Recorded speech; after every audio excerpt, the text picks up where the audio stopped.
بسم الله الرحمن الرحيم عما يتساءلون السلام عليكم ورحمة الله وبركاته. بسم الله الرحمن الرحيم. الحمد لله رب العالمين، والصلاة والسلام على أشرف الأنبياء والمرسلين وعلى آله وصحبه أجمعين. أما بعد، فقال المؤلف رحمه الله تعالى: ونفعنا به وبعلومه في الدارين آمين. التحذير من المجازفة بالtakfir.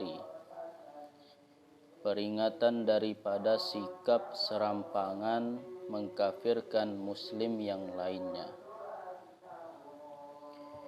Yuqti'u katsirun minan nasi. Tersalah kebanyakan dari manusia.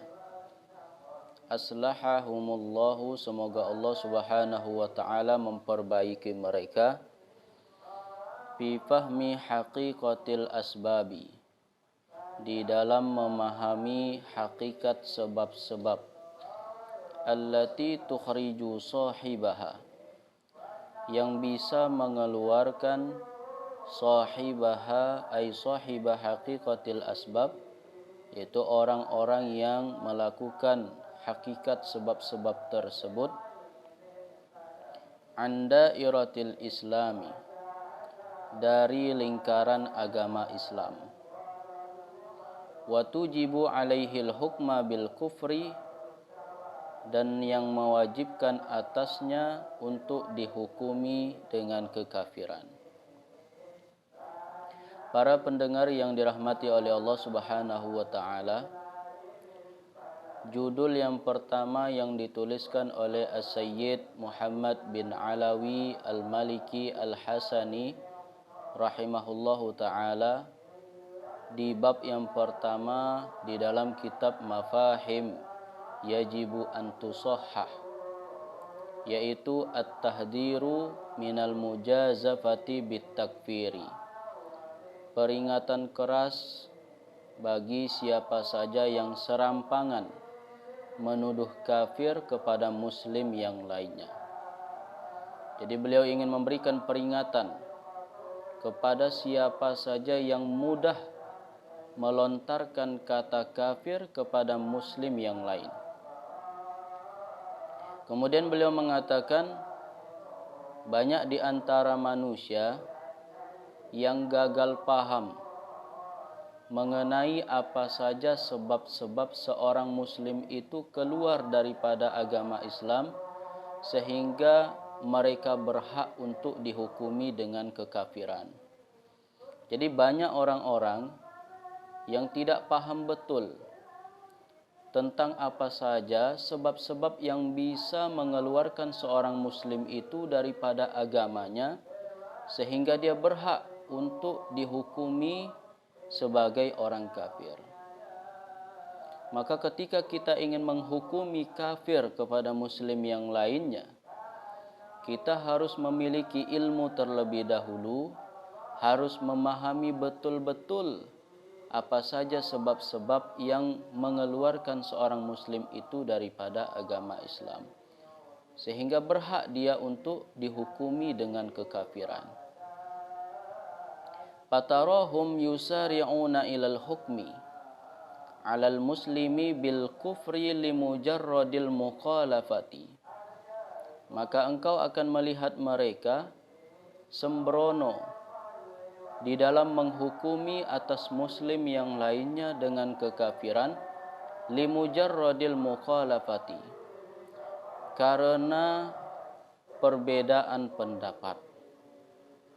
Ketika seseorang itu tidak memahami apa saja sebab-sebab yang mengeluarkan seorang muslim daripada agamanya, maka kita akan melihat mereka mudah melontarkan kata kafir kepada muslim yang lainnya. Bahkan hal itu dikarenakan hanya karena berbeda pendapat. Hanya karena berbeda pendapat, maka mereka akan menuduh kafir kepada orang yang berbeda pendapat dengan mereka. Contohnya misalkan masalah tawassul. Di dalam kacamata Ahlus Sunnah wal Jamaah, tawassul itu diperbolehkan. Sedangkan menurut sebahagian kelompok, tawassul itu terlarang. Sehingga karena berbeda pendapat seperti ini, mereka menuduh kafir kepada orang-orang yang membolehkan tawassul. Hatta lam yabqa minal muslimina ala wajhil ardi illal qalil. Sehingga tidak tersisa daripada kaum muslimin di atas permukaan bumi ini kecuali hanya sedikit. Di saat kita mudah menuduh kafir kepada setiap orang yang berbeda pendapat dengan kita, akhirnya tidak tersisa kaum muslimin di permukaan bumi ini kecuali hanya sedikit saja. Setiap orang yang berbeda pendapat dengan kita, kita tuduh sebagai orang kafir. Setiap orang yang berbeda pendapat dengan kita, kita katakan kafir kepada mereka. Akhirnya tidak tersisa kaum muslimin di permukaan bumi ini kecuali hanya sedikit saja. Wa nahnu naltamisu lihaula'il udhra tahsinan lidh-dhanni. Dan kita akan tetap menganggap kepada mereka itu sebuah alasan tahsinan lidh-dhanni, karena berbaik sangka dengan mereka. Jadi kita tetap menerima alasan sikap orang-orang yang mudah menuduh kafir kepada muslim yang lainnya. Sebagai bentuk husnudzon kita, berbaik sangka kita kepada mereka. Jadi yang walaupun mereka mudah menuduh kafir kepada orang lain, kita tetap berusaha untuk berhusnudzon kepada mereka. Wa naqulu la'alla niyyatahum hasanatun, dan kita akan katakan mungkin saja niat mereka baik. Min dafi'i wajibil amri bil ma'rufi wan nahyi 'anil munkar, daripada menegakkan kewajiban amar ma'ruf nahi munkar. Jadi mungkin saja orang-orang yang mudah melontarkan kata kafir kepada muslim yang lainnya, itu mungkin saja niat mereka baik. Itu berupa berusaha untuk menegakkan amar ma'ruf nahi munkar. Walakin fatahum anna wajibal amri bil ma'rufi wan nahyi 'anil munkar la budda fi adaihi minal hikmati wal mau'izatil hasanati. Akan tetapi yang terluputkan daripada mereka bahwasanya kewajiban amar ma'ruf dan nahi munkar semestinya ditunaikan dengan cara yang hikmah dan nasihat yang baik. Jadi yang sangat disayangkan daripada kelompok tersebut, mereka menunaikan atau menegakkan amar ma'ruf nahi munkar tidak disertai dengan cara yang hikmah dan nasihat yang baik. Padahal Allah Subhanahu wa taala memerintahkan kepada kita ketika kita ingin amar ma'ruf nahi munkar, ketika kita ingin berdakwah kepada seorang muslim yang lainnya, ingin mengajak kepada kebaikan, semestinya kita berdakwah kepada mereka dengan cara yang hikmah dan memberikan nasihat-nasihat yang baik. Bukan dengan mudah melontarkan kata kafir, bukan dengan mudah menuduh syirik kepada muslim yang lainnya, tetapi semestinya kita mengajak mereka, berdakwah kepada mereka dengan cara hikmah dan mau'izah hasanah, memberikan nasihat-nasihat yang baik. Wa idza iqtada al-amru al-mujadalata yajibu an takuna billati hiya ahsanu, dan apabila perkara tersebut menuntut untuk berdebat, maka wajib bahwasanya perdebatan itu dilakukan dengan cara yang baik. Kalau seandainya dengan cara hikmah tidak bisa, dengan nasihat-nasihat pun juga tidak diterima oleh orang tersebut, sehingga perkara tersebut harus diselesaikan dengan cara berdebat, maka perlu kita lakukan perdebatan tersebut dengan cara yang baik. Tidak dengan cara mencaci maki, tidak dengan marah-marah, tidak dengan cara menghina, mengejek dan sebagainya. Tetap kita lakukan perdebatan tersebut itu dengan cara yang paling baik. Kama qala ta'ala ud'u ila sabili rabbika bil hikmati wal mau'izatil hasanati wajadilhum billati hiya ahsanu. Sebagaimana firman Allah Ta'ala, ud'u ila sabili rabbik, ajaklah kepada jalan Tuhanmu, bil hikmah, dengan hikmah, wal mau'izatil hasanati, dan nasihat yang baik, wajadilhum billati hiya ahsanu, dan berdebatlah dengan mereka dengan cara yang paling baik.